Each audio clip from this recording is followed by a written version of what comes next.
Recording. I've had a cold this week. I checked, it wasn't COVID, but my voice has gone. I mean, exercising it through speaking's made it go a bit better, but earlier on it was very, getting lower and lower and lower. Hello and welcome to another. Welcome to another Hark, the 87 Precinct Podcast. Your late night look at McBain. Hark, late night. Bit like the midnight call. You remember that? Don Johnson. Taking you through to the early hours with Ed McBain chat and smooth jazz. Right, let's do this. Yeah.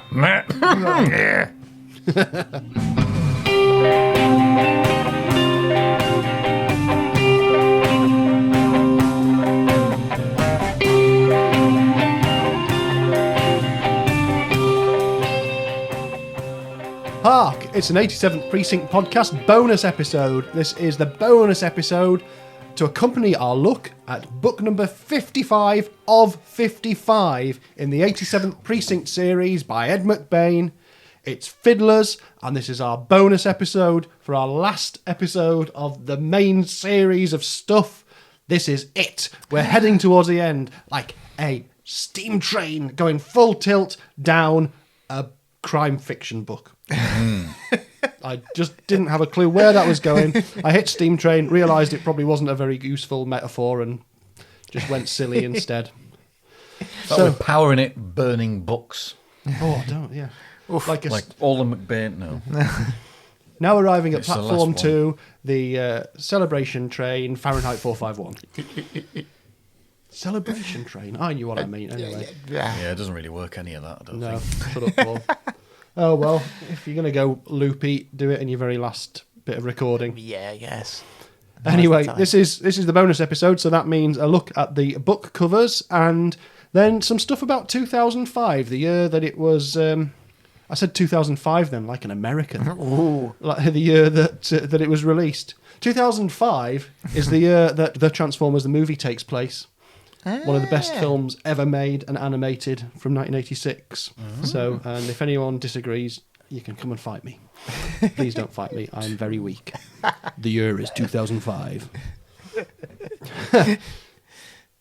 Right. Okay. Enough of that nonsense. Let us get on to a look at the book covers of the original editions. And now that my silly little tablet thing is charged up, what I can do is I can pass to Stevo this picture so he can describe to me both the US hardback and the accompanying paperback because they are the same thing. Remembering, of course, that this is a new publisher in America. This is Hark publishing it, I think in conjunction with Otto Penzler in America. So, Stevo, would you please lend your eyes and brain to that and describe it for the listening public? Sinister, says Ed McBain. Well, Fiddlers, a novel of the 87th Precinct, and that's in white text taking up a lot of space. But in the background, there is a gun pointing upwards, which is smoking, and then there's shadowy faces, figures, a woman looking, a man standing, somebody who looks like Freddy Krueger, looking a bit menacing. I don't really know what's going on in any of that lot, but there are some people and they're funny colours. Fair enough. I noticed it's got, around the 87th, it's got the red circle, which harks back to a lot of the earlier designs that use the sort of green circle around it. That's right, yeah. But yeah, I don't know what those people are doing though. It's all a bit strange. Waiting to get shot, I suspect. Just lining Maybe, yeah. But it's not much of a cover, is it? I mean, it could be any crime book, really. Gun in the middle. Yeah. Yeah, it's Better than some generic crime book worse than many territory, isn't it? Very much. Yeah. It is. And so by default, you have now described the paperback edition as well, because it's exactly the same. Yeah, I think the only difference is it's got a pull quote on the top of a fitting finale to the 87th Precinct epic, the Wall Street Journal says, on the paperback edition, which otherwise is exactly the same. Exactly, yeah. Okay. Well, that being the case, I will allow Morgan to describe the UK editions, and he doesn't need to be handed any pictures here because amongst our collection, I think we've got all variants of. So, go on. Tell us about the Orion edition, please, Morgan. Yeah, the Orion edition. It's mainly taken up by a close-up detail of what we assume is a violin. We've got the big F hole there, with extra holes which look like bullet holes, and some blood stains as well. It's very, very dramatic. And behind it, the handle and trigger guard of a gun, which I'm assuming is probably a Glock. I wouldn't know a Glock from any other gun particularly, but No, me either. it doesn't have quite the sort of wraparound effect that some of the other Orions do. Some of them have the whole design kind of continues round, but this one doesn't. It does have the presumed Glock again on the back. Yeah, I think it implies on this one that so the violin appears to be laid on top of one gun, and it is a continuous picture because on the back there's another gun on a drain, and it's still one picture, but it's like suggesting that there's more than one gun. But Which is odd since there isn't. no, But yeah, it's at pointedly least there's only one gun in this. yes, it does at least it bears sort of some relevance to the plot, and it's quite striking, isn't it? I guess. Yeah, it is. And so we've got different editions each. So you have got in your possession there, Morgan. It's a paperback, but it's a big paperback. You like your big paperbacks. It's just the one that I happened to find at the time. Yeah. It makes you look like a small person. Like it's a normal size book. Yeah. Yeah. It's not one with the big writing in, is it? It's not particularly, I don't think. Yeah. But that's like the large version that sometimes go to libraries, isn't it? So I it's guess so, yeah. the big paperback. Stevo has People got with big thumbs. I've just got the regular sized one. Yeah, Stevo's got a normal size paperback. I have got a hardback edition, but not the actual first edition hardback in the UK. I've got the BCA edition, which seemed to be quite common, really. This edition published 2005 by BCA by arrangement with Orion. We're having one final huff. Yeah, let's go in for a huff, Stevo. Yours looks like it's had a life. Yeah, it doesn't smell very much relative to how battered. Oh, this is a very thorough huff for the Well, final, that's the last one, the isn't final it? one. Well, very disappointing for a final one. I was hoping to Well, describe a mustiness or a meatiness to it, but there isn't. Very a mild perfume. It's youthful years betray it, perhaps. you Yes, know, maybe, relatively- despite the fact that the pages are falling out. It does look like it's been through the ringer, though, doesn't it? It does, yeah. Go on, Morgan. So yeah, boring for a last See, one. That It's looking quite sort of damp. Yeah, and yours does knackered, look like so it's lived a life it as does, well. doesn't it? Let's have a go. Oh, deep.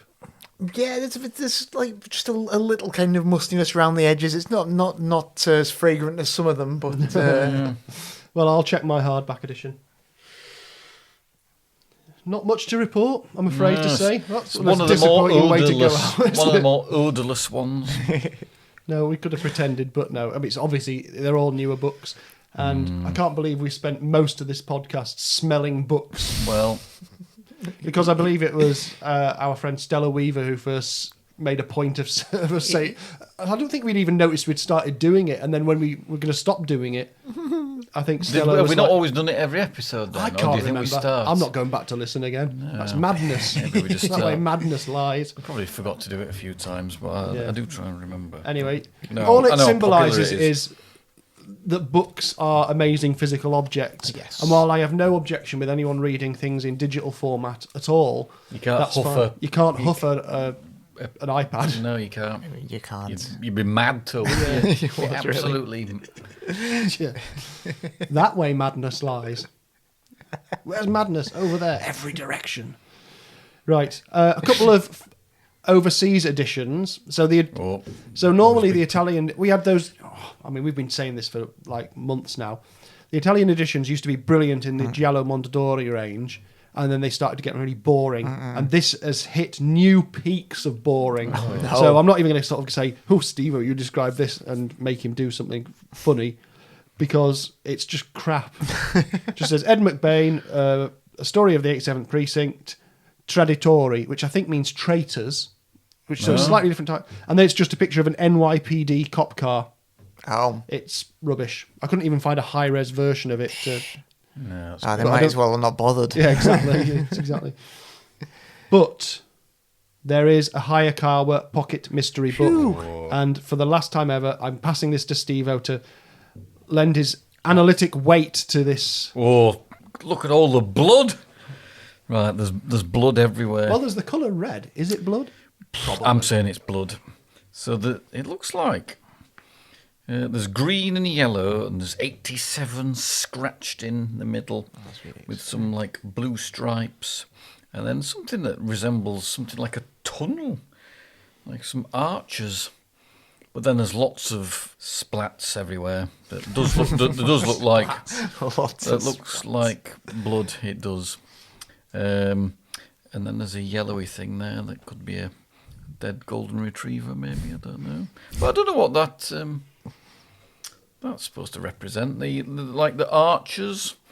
It's like a tilty arch. Maybe yeah, it's just looks like it, and maybe it isn't. Bit in the book where the killer starts going, underneath the arches, I dream my dreams away. Fiddlers. And so I like that. As ever, But, it's the quite abstracts, impossible to decipher, really. Yeah, the abstracts are the best, and They are. I'd give anything for a set of those. That'd be That'd cool. be brilliant. And if you do have any exciting and weird editions of any of the 87th Precinct books, we like to see them. So do, send them along to our various social things, Instagram or Twitter, Hark 87 Podcast. Then, because there's always more to discover, it turns out, and things keep cropping up that even though I think I've done a really thorough look into as many things as I can find efficiently on the internet, odd things keep cropping up all the time. So if you've got anything weird, do let me know. So will there be like different versions, like French and German? Yeah, there's French and German. Then they've been translated into lots and lots of languages. Whether they all use new artwork or because I presume some publishers have international distribution or they sort of have partner sister companies in other places. I don't know, but They might just, certainly these days, they probably just have the same. yeah. I think I've got a French edition of one of them, possibly Poison, which I think I picked up in a charity shop batch without bothering to look. Oh, right. I was just like, "Ooh, great!" Got it home. Get it home. Oh, okay. Yeah. Bonjour, Monsieur Carella. So maybe Oh, I'll share that on our Yeah. socials at some point. Yeah, I You can stumbled. read from it. Yeah, Or could get a do an French audiobook. Yeah. I stumbled across like 3 Italian hardback editions in a charity shop in town Cool. not long ago as well. I did take a photo of that and shared it. But yeah, I've not come across lots that are very different or very interesting, except for those coming across the Italian ones published as essentially newsagent style Giallo Mondadori Yeah, things. great. And then these Japanese ones, as we know that the Japanese love McBain's stuff and they keep remaking it and publishing them, and so it's great. Any road. That said, we can now just get into 2005. And whilst in the main episode I did say it feels like yesterday, a thing I've said many times about many of the recent years, it's like if you'd have asked me to name any of the albums or films from 2005 without me doing the research, I would have struggled. But let's start, I think, with the highest grossing films of 2005, the top 10. And I will say, I'm just going to do a quick calculation. I'm going to say that 5 of which I would call kids' films.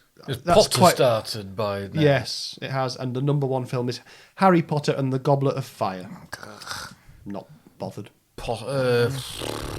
Was that sort of the Star Wars prequels era? Yes, it was, Morgan. I don't know which one it would have been. The last... Yes. The last one. It was the one episode 3. which is called Revenge of the Sith. No, It is, yes. Oh, yes. So that was the second highest grossing film. I watched Revenge of the Sith That's not long the ago. half deep. That's passable, isn't it? It's, Unlike the other two. I've never seen it. I made a point recently of because I've never seen any of those first air quotes 3 Star Wars films all the way through in one go. So because I've been watching things like The Mandalorian and the Book of Boba Fett, I made a point of going back and watching them. Do you mean episodes 1, 2, 3 here? 1, 2, 3. That first one's dreadful. Oh, they are atrocious films. Absolutely atrocious. Yeah, So never got much all the way. worse than I thought they were. didn't get all the way through the Phantom Menace, and I couldn't be bothered. I couldn't face the other ones. They do get better. They do. The second one's got little moments. Yeah, but they're very poor and pretty racist as well. You know, the first one particularly, you know, in terms of who it sets out as idiots and who it sets out as enemies, it's very, very bad writing. Oh dear. And even watching it on Disney Plus when they're in as higher quality as I will ever see them, you know, on a posh telly with nice sound and all that sort of stuff, they look dreadful because they're all shot on digital stages. It's just, I'm sorry, I'm not a Star Wars nerd by any means, and those first three, goodness me. Anyway, let's move on from that. And yet, Revenge of the Sith was number 2 in our highest grossing films. Then number 3 was from another fantasy series that was not written by Tolkien, but by someone he knew very well. Lion, the Witch and the Wardrobe. Yeah, and all that was it. Yeah. Chronicles of Narnia, Lion, the Witch and the Wardrobe. I'd forgotten about those films completely. They're all right, actually. They're not too bad, the ones they made. They should have gone through and done all of them, right through to was it The Silver Chair, The Last Battle, all those things. Yeah. And the great thing about having them made as big, entertaining fantasy epics for the screen is that they sort of squash all the Christian symbols in it a little bit, which I didn't pick up as when I was a kid reading them. I was totally unaware of all that when I was... I loved them, absolutely loved the Chronicles of Narnia. Just a talking lion, isn't it? Yeah. Anyway, at number 4, War of the Worlds, the Tom Cruise version, which isn't bad. It's not bad at all. Never seen it. Honestly, for an adaptation of that story, I know they keep trying to make, or the BBC recently, I say recently, probably before this whole thing kicked off, did their adaptation of it, which was atrocious. I hate it when I go down a list and have to say everything's rubbish, but the BBC adaptation of War of the Worlds was one of the worst things I've ever seen. And actually, the Tom Cruise version of 2005 is really good. It's Justin Hayward in it. He plays the Worlds. Number 5, remake of King Kong. Unnecessary. Yeah, no one needed that. That was Peter Jackson going, I've finished Lord of the Rings, I don't know what to do now. Sit on my hands, now I'm going to make King Kong. That was a terrible New Zealand accent, because it wasn't a New Zealand accent, sorry. Number 6 is Madagascar, the cartoon film. The cartoon film. Sounded like an old person. Number 7, Mr. and Mrs. Smith. Was that Angelina Jolie? Brad Pitt, possibly, yeah. Number 8, Charlie and the Chocolate Factory. Awful. I'm doing it again. But it was awful. Why do you need to remake that? The 70s one's great. Yeah. Batman Begins. Oh, yeah. That was number 9. And at number 10 was Hitch. Not a film about Hitchcock. No, a film about Will Smith doing some things, is it? I believe so. I've never seen it and know nothing about it. That's my summary of the plot. Will Smith doing some things. Yeah. I've never seen any of them films apart from... You've seen Revenge of the Sith. Apart from that one. Yeah. Of all of the ones to have seen. I know. I mean, it's not much of a list. I mean, genuinely, for me, out of all of them, War of the Worlds is probably the best. I think I've only seen... Batman Begins? Batman Begins and Madagascar out of the... I've not seen Madagascar. I've definitely seen Revenge of the Sith, Lion, the Witch and the Wardrobe, War of the Worlds. I've seen King Kong. I've seen Charlie and the Chocolate Factory, hated it. And I've seen Batman Begins. I saw a bit of Charlie and the You're a Chocolate lover Factory. of 2005 cinema. An aficionado, if you will. No, don't. But I'll give you some other films from that year that didn't make the chart. Anyway, and certainly not the top 10. Racing Stripes. Ah, marvellous. The pinnacle of the talking zebra genre. Yep. Elektra. There was quite a lot of now we're so used to there being these superhero movies and various products and spin-offs and TV series. This 2005 is that period where they haven't quite got it. So you end up with films like Elektra, which was a spin-off of Daredevil. And things like that. You have the remake of Assault on Precinct 13. I think I went to the cinema to see that. Oh. I've never seen the original, sorry. It's good. I would like to see it. I gather it's really good, and I've never seen it either. Yeah, I would like to see it. Sin City, which I've never seen all the way through. Oh, Yeah, I went to the cinema to see that. I couldn't pick So a film you're before. the aficionado. Well, I couldn't. I came to this without a film to recommend because I was just going down the list and thinking I haven't seen any of these. But yeah, I did go and see that was the one that was the guy. What's his name? Like the guy who did the cartoon. Anyway, continue. Thank you. A Somebody remake. more. A remake of the Amityville Horror. No, not seen that. There was the film of Hitchhiker's Guide to the Galaxy. Oh, yeah. Which is such a strange thing, had been in development for so long, did have Douglas Adams' fingerprints on it, but, it could have been much worse. I saw that in the cinema, definitely, but just didn't quite get there. And Mos Def, who I don't think is bad in things, mumbled his way through it to the point where you couldn't tell what he was saying. So all the jokes fell flat.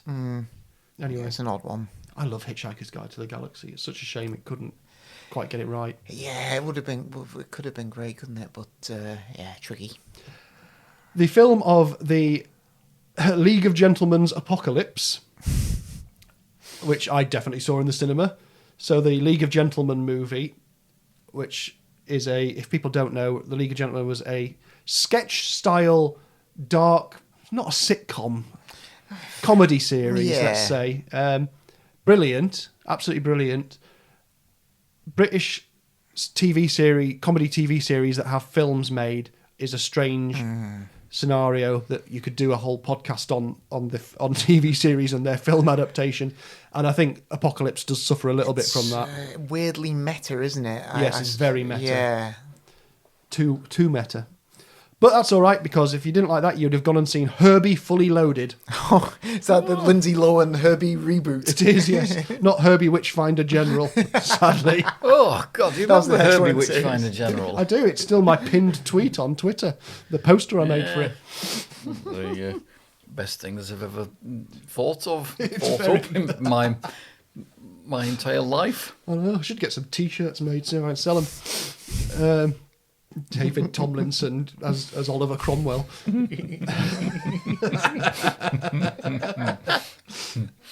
Oh, right. Before we go down that road. Have I seen that League of Gentlemen film then? You mention it now, and I watched all their stuff, saw them live, and yet I'm struggling to remember whether I even knew they made a film. It doesn't linger. I think I saw it when it was first on TV, but I can't remember much about it apart from feeling like it kind of vanished into its own kind of self-referencing, really. Yeah, it did. The only thing I can remember about it is there's a point where someone says, "That is an homunculus," and being very pleased with the "an" use of Is it "an" the one for that's an H mainly word. set around the church and the lady vicar? No, it was one of the specials, wasn't it? It was like That was a special Christmas or- one. Yeah. That's what I'm thinking You'll of. never leave. Yeah, I don't think I've seen it then. Anyway, nobody will have seen it. So the Terry Gilliam film, The Brothers Grimm, comes out. I've seen that once. Not good. One of the Fantastic Four attempts that they did. Presumably there'll be another one along before too long. Oh, yeah. Wallace and Gromit, Curse of the Were-Rabbit, very, very good. V for Vendetta, not too bad. It's not. I know. It's not as good as the graphic novel, obviously. Yeah, much. Last time I saw that, it wasn't as bad as I remembered it being the previous time I'd seen it. I think the weight of comic book nerds perhaps helped drag some of those sorts of things down. Yeah, I think so. Same with Watchmen as well, which isn't a bad film. It really isn't actually. It gets a bit of a bad What does it rap. get, Morgan? Never mind. Eh? I did watch that recently in the full director's cut Tales of the Black Freighter inserted version, which took the entire day to watch. Imagine, yeah, I've never seen that. And the last one I want to mention is Brick. Anyway, which Cool, yeah. which is a sort of weird high school based, almost like detective noir. Yeah, thing. it's like a Chandler novel set in high school, isn't it? Basically, Yeah, it's really good. I'd forgotten about that. I would have picked that if I'd remembered, but I didn't, so I've picked something else. Okay. Right, well, that's some of 2005 in movies anyway, and we will give you our movie picks in a little bit. TV. I've got a few things. I'm saving music for last this time, you see. I'm going to do TV now. So this is all debuts on TV, as it's always been for the past few episodes. We're doing the debuts. UK television debuts. Forgot to speak then. I got suddenly really excited. Doctor Who. Hang on, you're saying that debuted in 1963. Well, no, it came back to screens in 2005 with Christopher Eccleston as the Doctor, who stayed for one series. And it'll be coming back again soon. Not that it's gone away since then, but yeah, that was very big and significant for me as a Doctor Who fan. We also have the debut of The Thick of It. Oh, yeah. The Armando Iannucci-helmed political thing. With lots of swearing. Lots and lots of swearing. And they made a star out of the character of Malcolm Tucker, which it shouldn't have done, or he should have been the absolute worst enemy that you should ever have. And probably confused politics more than it made us understand it. In the best sort of way. Yeah. Deal or No Deal. Oh, Of which I've never seen one full episode. No, it was massive, wasn't it? relaunched Edmund's career, Yet didn't it? another relaunch for Noel Edmonds somehow. Yeah. So a quiz, just by like people with boxes which had amounts of money in. Yeah, You I just don't had to think randomly pick. Yeah, them. it wasn't even a quiz, was it? It was just picking a just, box. just people in a room, but they strung it out for an entire. Well, they were long episodes, weren't they? They were It's like playing it on the quiz machine in the pub. Used to screw you over though, didn't it? You know? They're not designed for altruism. No. Pub quiz machines. But yeah, it was a very strange thing Yeah. to become popular. But I presume that was one of the ones that sold all over the world as well. One of those strange formats that can just be sold anywhere. What else have I got on my little list here?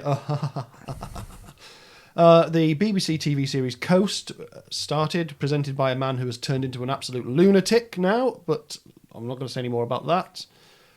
The programme Rock School. Do you remember this, Morgan? Yes. Rock School with?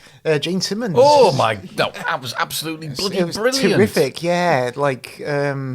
Both series of it were really good fun. Yeah. Yeah, it was. That was riveting TV. That absolutely great. But it was British, wasn't it? But it just happened to have Gene Simmons from Yeah, Kiss yeah, absolutely. as the main Yeah, I think rocker. it was like a school in like East Anglia or I think something. they wasn't did it? two, didn't they? I think one of them he went to a sort of relatively posh school, and then one of them he went to like a much more working class place. And yeah, it was fascinating. He get guest stars, and I think there was one where they got Tony Iommi in, Oh, I remember seeing that one. which was great because they were all basically totally unimpressed with Gene Simmons and thought he was just some dreadful old fart. And then Tony Iommi came in, and they all thought he was brilliant. But I always remember it was like edited such that like you were led to believe that they were absolutely terrible, Yeah. and then like the concert they were doing at the end, and they were absolutely amazing. Yeah, they were and you pretty like, good in the end. Yeah. I always felt like they missed a trick by not having a third series where instead of just having Gene Simmons in one school, that they should have had. I felt like they should have maybe got Paul someone else. Stanley in another one. I was thinking like Bruce Dickinson would have been a good host, so they could have had Gene Simmons in one kind of school and Bruce Dickinson in another, and then they'd have a kind of battle of the bands at the end. Yeah. If anyone wants to take this idea on and do a modern equivalent of it, then please do. Well, Bruce Dickinson wasn't in Maiden at the time, was he? So he'd have had some time to kill. Exactly, yeah. And the only other one I want to mention on UK television debuts was Celebrity Wrestling, presented by Kate Thornton, who was a TV presenter in the UK, and Rowdy Roddy Piper. How did I miss this? I hope it's available somewhere because I need to watch it immediately.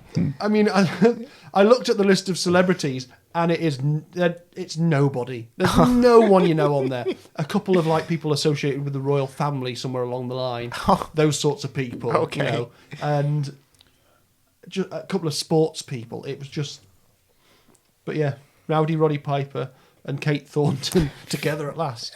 Tremendous. So anyway, that was the UK. We had a great time in the UK on TV. Definitely, yeah.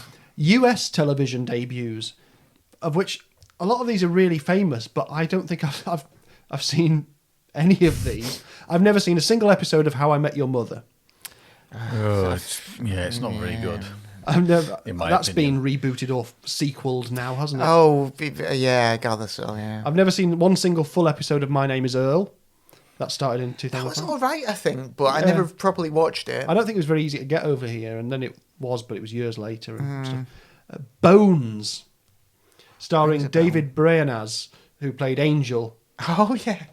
ran for 247 episodes, playing a forensic archaeologist or something. Called Bones. Yeah, well, I don't think he was good. Oh, right. He wasn't. I was going to say. Dr. Bones, we found some bones. Well, that's what I thought it was. Michael Bones. Oh, I hope so. I really hope so. Oh, that would be brilliant. Prison Break, that was quite big. Never seen a single That was episode. that was very, very popular, that wasn't it? It's Always Sunny in Philadelphia, which I know lots and lots of people love, but I've tried to watch and couldn't get on with it. Yeah, I think I tried to watch the first episode and just thought, nah, not for me. But I believe some of the people who made and were in that are the people who made Mythic Quest, which was on Apple TV, which is absolutely brilliant. Yeah, I think it's supposed to be excellent, but all the characters are like really hateful, aren't Yeah, they? So it's that's do have it, but that's yeah. the kind of point of the whole. I think maybe you just have to stick with it to get into it, which I never have done. So Yeah, because I mean, it's a bit funny because you think of things like Parks and Recreation, and a lot of the characters are very self-serving and weird, but you always have Amy Poehler's character who is like heart, you know. So whereas I think in Sunny in Philadelphia, or It's Always Sunny, I don't know what the kids call it. It's everyone's horrible. We have Beauty and the Geek, Oh, bloody yeah, hell, yeah. I forgot about that. which was definitely shown over here. Yeah, that was a top TV program. That. Or they could have called it Boobs and Glasses. Grey's Anatomy starts in 2005. Oh, my mum loves that. Never And seen it. we also have Hogan Knows Best, Oh God. the Hulk Hogan reality-based show. You see, I thought of Paul Hogan first. I was just thinking, Paul Hogan Knows Best. 80-year-old, Leathery man. Paul leathery Hogan. Australian. Again, they missed a trick. They could have turned that into a competition. Which Hogan knows best? Yeah. Two competing schools. Two one has Paul Hogans. Hogan, one has Hulk Hogan. Both as leathery as each other. Yes, yeah. They probably are. World's aren't they? most leathery men. Both probably 90 years old. Yeah. Although, as far as I know, Paul Hogan hasn't been in a sex tape that leaked onto the internet. And if he has, please do not tell me. And the last one I'd like to mention is a program called Rock Star. Not Rock School with Gene Simmons, Rock Star. Morgan's pointing. Is this the one where there were two series, weren't there? I think There there was one to find the new lead singer for NXS. Yeah, that's it. Oh, And my then the God. second one was to find the lead singer for Supernova. Finding a lead singer for supergroup Rockstar Supernova, featuring Motley Crue drummer Tommy Lee, former Metallica and then current Voidoid bassist Jason Newsted, and former Guns N' Roses guitarist Gilby Clarke. Absolutely. With occasional guest judge Dave Navarro. It was tremendous. Essential viewing. This is in the year of our Lord, 2005. A supernova still going? Surprisingly, no. Okay, and I've got one more thing to mention, which is a Canadian TV show debut for a show called What Were They Thinking, which is all about outsized roadside attractions, which I'd love to see. It sounds Say good. that again. It was about what? Outsized roadside attractions. So, you know, in North America and Canada, you have like things, if you're driving down a big long road, of which they have lots, you might come across a gas station that for some reason has a giant ball of yarn outside of it, or a massive donut, or Oh, right. all those okay. weird fiberglass sculptures of strange, 50 kilometers to the world's largest hedgehog. I don't know. So I'd like to see that. Yeah, sounds good. Some large things in Canada. Seems niche, that. Anyway, that's TV. And we don't choose TV things, but I would choose Doctor Who, even though it's very much a love-hate relationship with it at the moment. I'm choosing some of Morgan's ideas there. Maybe between Rockstar and Rock School. Which Hogan? Oh, yeah. Which Hogan knows best, yeah. It could be called Hoogan. Crossover everything then. Right, let's get on to music. Right, I've got the top 10s for the week of 13th of September 2005 for the UK and America, and I'm not going to make you guess because we always have a horrible time doing it. So I'll go from 10 to 1 in the UK. And all I want to know from you, Morgan, and you, Stevo, is do you remember it? That's the name of the game. You might have figured it out now. The answer is no. Well, oh, maybe. I think you will. Okay, in this go on top then. 10.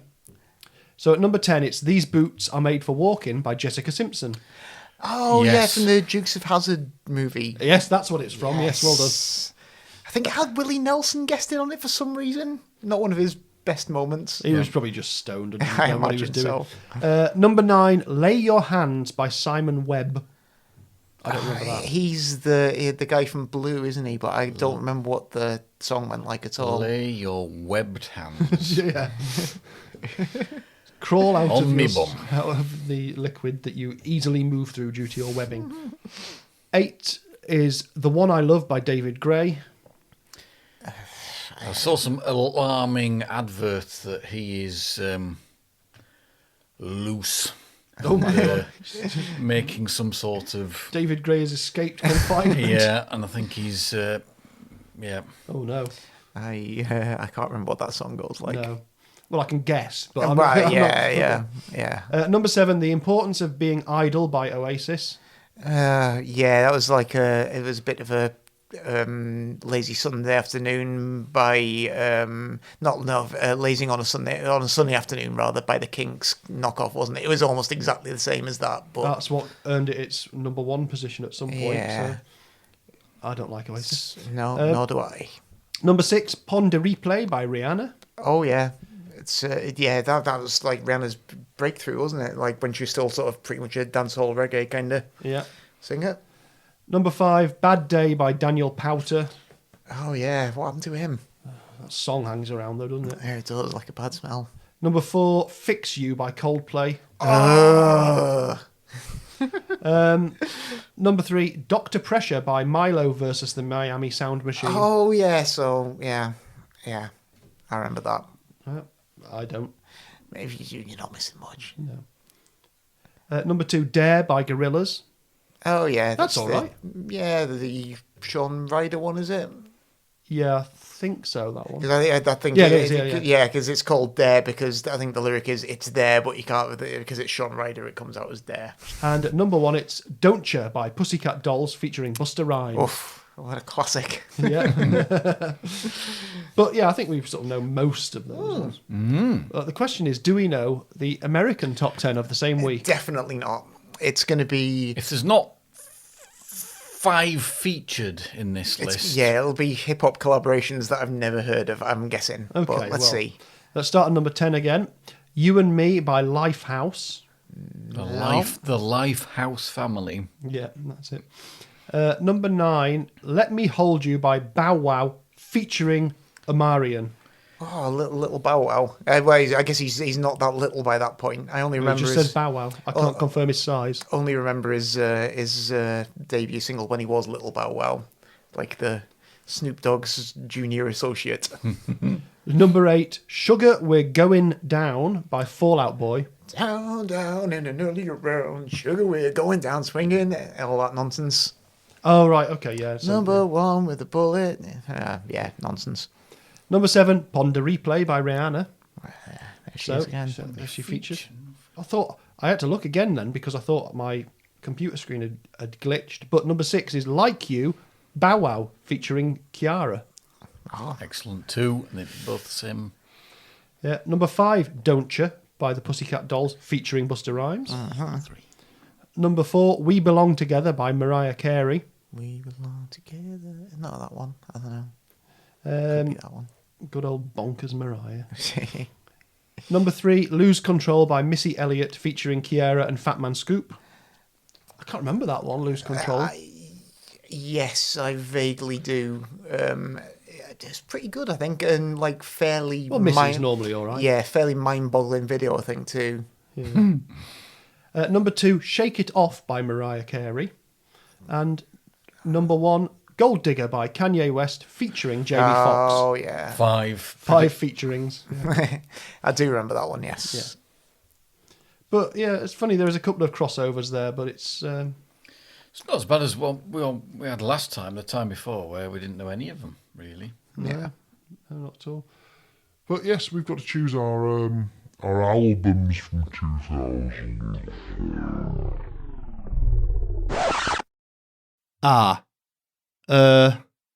Well, this is a bit embarrassing.